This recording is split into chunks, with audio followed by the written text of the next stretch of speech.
Hello मोर भाइटी भण्टीসকল সকলোকে অসমীয়া ডিজিটেললৈ স্বাগতম জনাইছো। আমি যেহেতু ক্লাস 7 ম্যাথমেটিক্সৰ অনুশীলনী 2.2 আলোচনা কৰি আছিলো হয়নে? যদি তোমালোকে আগৰ ভিডিওবিলাক চোৱা নাই তেনেহলে ডেসক্ৰিপচনৰ লিংকটো দি আছে, তাত গৈ তোমালোকে চাব পাৰিবা। আমি যেহেতু আগৰ ভিডিওটোত কোৱেশ্চন নম্বৰ 1 ৰ পৰা 2 লৈকে কৰিলো, আজি আমি এইটো ভিডিওত কোৱেশ্চন নম্বৰ 3 পৰা কৰিম। আহাচোন আমি ভিডিওটো আৰম্ভ কৰো। এতিয়া চোৱাচোন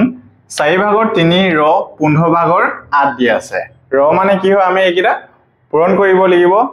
আৰু 2 সমষ্টি 4 ভাগৰ 3 ৰে কি কৰিব লাগিব হৰণ কৰিব লাগিব। মানে কি হয় এই দুটা এই ভগ্নাংশকিটা আমি প্ৰথমে কি কৰিম পূৰণ কৰিম, তাৰ পিছত আৰু এই মিশ্ৰ ভগ্নাংশটোৱে কি কৰিব লাগিব আমি হৰণ কৰিব লাগিব। বুজি পাইছানে? আহাচোন আমি এতিয়া কৰো 4 ভাগৰ 3 পূৰণ 15 ভাগৰ 8 হৰণ কিমান হ'ব 2 সমষ্টি 4 ভাগৰ 3। এতিয়া চোৱা 4 আমি 8ক কাটিব পাৰো, কেবা যাব 4 দুগুণ 8 আৰু 3 আমি 15 কাটিব পাৰো, 3 5 গুণ 15 হয়নে? এটো কিমান হ'ব 5 ভাগৰ 2 হৰণ তলত 4 আহিব, 4 দুগুণ 8 আৰু 8 এ 3 যোগ কৰিলে কিমান হ'ব 11 হয়নে? 5 ভাগৰ 2 প্ৰতিক্ৰম কৰিলে কিমান হ'ব 4 টো ওপৰত যাব আৰু 11 টো তলত আহিব। আমি লবকিটা লগত লবকিটা পূৰণ কৰিম, 4 দুগুণ কিমান হ'ব 8 হৈ যাব আৰু 5 এগাম 55। আমি আনসাৰটো কিমান পালো 55 ভাগৰ 8। আশা কৰো সকলোৱে বুজি পালা। এতিয়া আমি নেক্সট 2 নম্বৰ কোৱেশ্চনটো কৰো আহাচোন। এতিয়া 2 নম্বৰ কোৱেশ্চনটো চোৱাচোন কি দি আছে 11 ভাগৰ 6 ৰ প্ৰতিক্ৰমেৰে এই মিশ্ৰ ভগ্নাংশটো কি কৰিব লাগিব আমি হৰণ কৰিব লাগিব হয়নে? আমি প্ৰথমে কি কৰিম 11 ভাগৰ 6 প্ৰতিক্ৰম লৈ লম আৰু সেই প্ৰতিক্ৰমেৰে এই মিশ্ৰ ভগ্নাংশটো হৰণ কৰিম। এতিয়া আমি প্ৰথমে লিখিম যে 11 ভাগৰ 6 প্ৰতিক্ৰম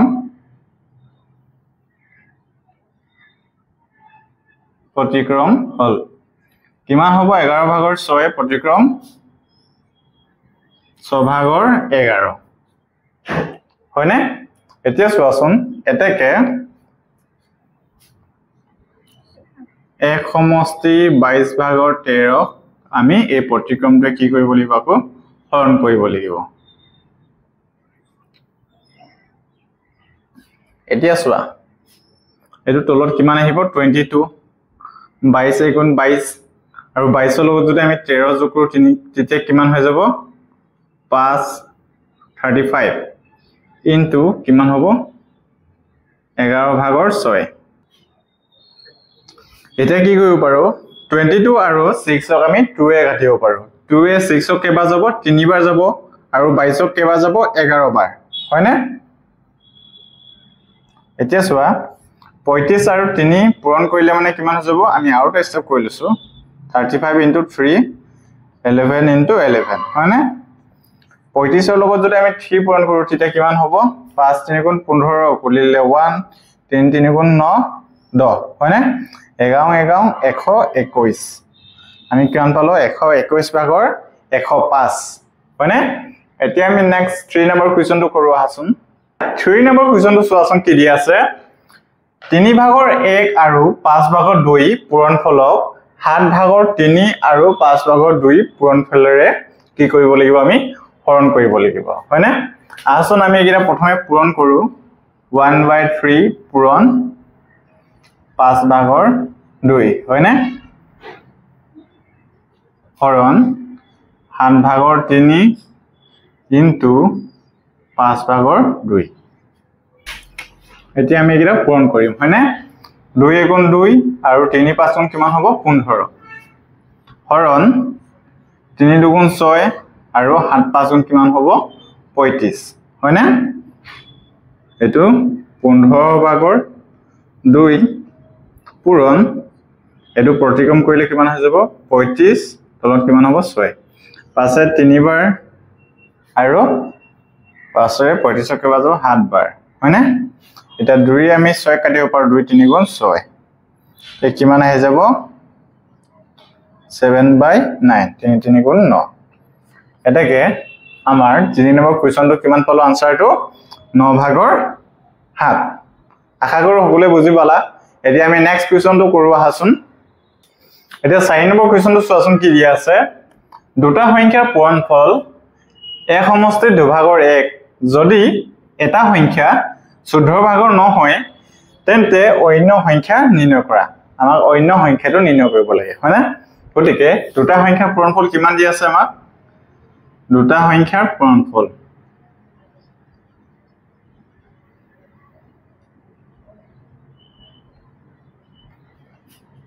এক সমষ্টিৰ দুভাগৰ 1 এটা সংখ্যা কিমান দিয়া আছে এটা সংখ্যা হল কিমান দিয়া আছে 14 ভাগৰ 9 এতিয়া আমাক কি উলিয়াব লাগে অন্য সংখ্যাটো নিৰ্ণয় কৰিব লাগে আমি ধৰা হল অন্য সংখ্যাটো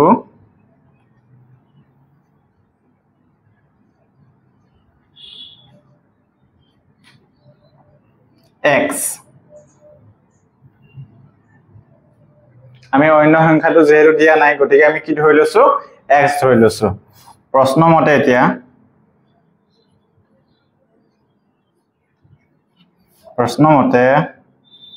x into 14 ভাগৰ 9 equal to এক সমষ্টিৰ দুভাগৰ 1 হয়নে x into 14 ভাগৰ 9 equal to লগত কিমান থাকিব 2 2 গুণ 2 আৰু ওপৰ 1 লগত যোগ কৰিলে কিমান হ'ব 3 হয়নে এতিয়া চোৱাচোন x যেহেতু এটো ইয়াত পূৰণ হৈছে এফালে গলে মানে কি হৈ যাব হৰণ 14 ভাগৰ 9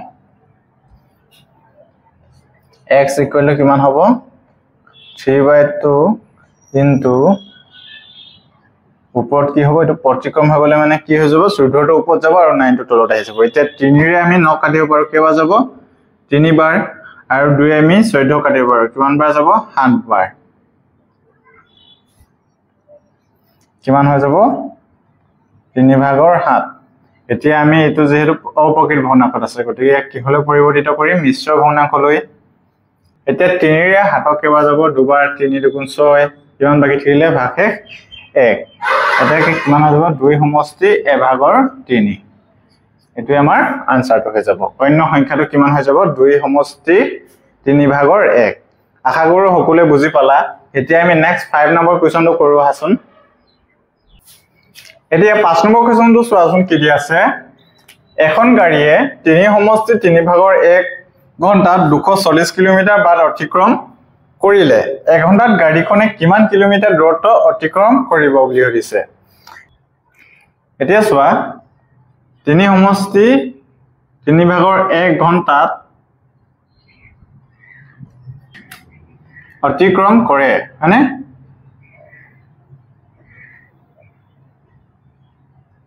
অতিক্ৰম কৰে কিমান কিলোমিটাৰ 240 কিলোমিটাৰ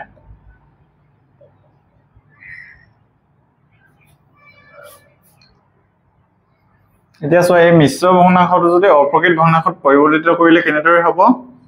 3 3 গুণ 9 তো মানে ঘণ্টাত অতিক্ৰম কৰে 240 কিলোমিটাৰ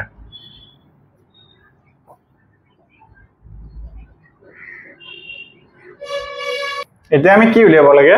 1 ঘণ্টাত গাড়ীখনে কিমান দূৰত্ব অতিক্ৰম কৰিব তাক উলিয়াব লাগে হয়নে এতেকে 1 ঘণ্টাত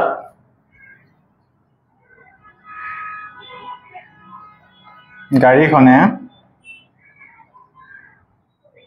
অতিক্ৰম কৰিব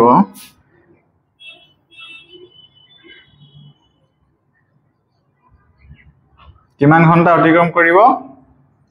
240 divided by কিমান হ'ব 3/10 240 into 3/10 হয়নে এতিয়া চোৱা আমি 0 0 কাটিব পাৰো 4 3 গুণ 12 টো ইকুৱেল 1 3 গুণ 6 1 7 কিমান হৈ যাব এটাকে 1 ঘণ্টাত গাড়ীখনে কিমান দূৰত্ব অতিক্ৰম কৰিব 72 কিলোমিটাৰ বুজি পালানে এতিয়া আমি নেক্সট কোৱেশ্চনটো কৰো আহাচোন আশা কৰো সকলোৱে 3 নম্বৰ কুৱেশ্যন কিটা বুজি পালা এতিয়া আমি 4 নম্বৰ কুৱেশ্যনটো কৰো আহাচোন এতিয়া 4 নম্বৰ কুৱেশ্যনটো চোৱাচোন কি দিয়া আছে এটা আয়তৰ কালি 24 বৰ্গ সেন্টিমিটাৰ যদি আয়তটোৰ দৈৰ্ঘ্য 6 সমষ্টি 3/2 সেন্টিমিটাৰ তেনে হলে আয়তটোৰ প্ৰস্থ কিমান বুলি সুধিছে এটা আয়তৰ কালিটো দিয়া আছে আমাক 24 বৰ্গ সেন্টিমিটাৰ আৰু যদি আয়তটোৰ দৈৰ্ঘ্যটো দিয়া আছে 6 সমষ্টি 3/2 সেন্টিমিটাৰ তেনে হলে আয়তটো কি উলিয়াব লাগে আমাক প্ৰস্থ উলিয়াব লাগে হয়নে আমাক কি দি আছে আয়তৰ কালি আমি আয়তৰ কালিটো লিখি লম হয়নে আয়তৰ কালি কিমান দি আছে 24 বৰ্গ সেন্টিমিটাৰ আৰু আয়তটোৰ দৈৰ্ঘ্য কিমান দি আছে আয়তটোৰ দৈৰ্ঘ্য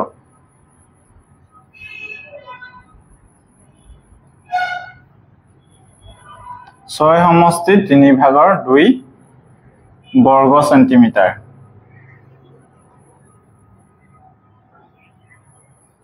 এতিয়া এটো যদি আমি অপ্ৰকৃত ভগ্নাংশলৈ নিউ তেতিয়া কিমান হ'ব তলত 3 থাকিব 6 3 গুণ 18 19 20 3 সমষ্টি কিমান হ'ব সৰি এটো কিমান হৈ যাব 3/20 বৰ্গ সেন্টিমিটাৰ এতিয়া আমি নেক্সট কি উলিয়াব লাগে আমি আয়তটোৰ প্ৰস্থ উলিয়াব লাগে হয়নে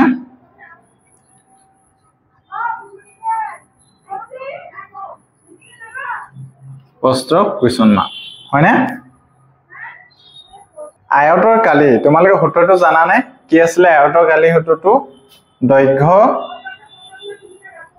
পূৰণ প্ৰস্থ ইকুৱেল টু কি আছিল আয়তৰ কালি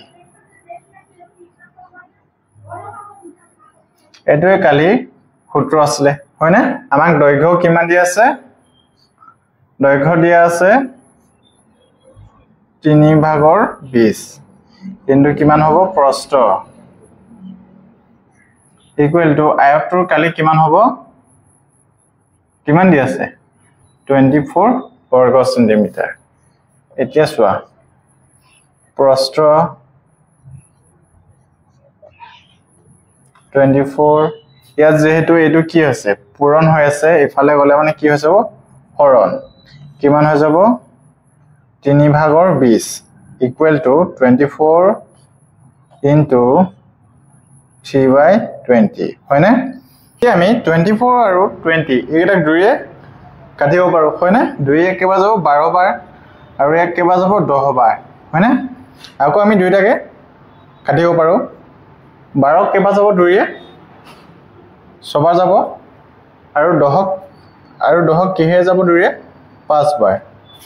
equal to কিমান হ'ব 5/6 আনসাৰটো হৈ যাব আজি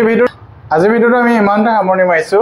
আজি আলোচনা কৰা আজি আমি যিমান বিলাক কুৱেশ্যন আলোচনা কৰিলো যাতটো যদি তোমালোকৰ যিকোনো কনফিউজন থাকে তেনে হলে কমেন্টত জনাবা আমি নেক্সট ভিডিওত তোমালোকক সেই প্ৰবলেম বিলাক সলভ কৰিবলৈ চেষ্টা কৰিম আৰু তোমালোকে যদি ভিডিওটো ভাল পালা তেনে হলে লাইক কমেন্ট শেয়াৰ আৰু সাবস্ক্ৰাইব কৰিবলৈ নাপাহৰিবা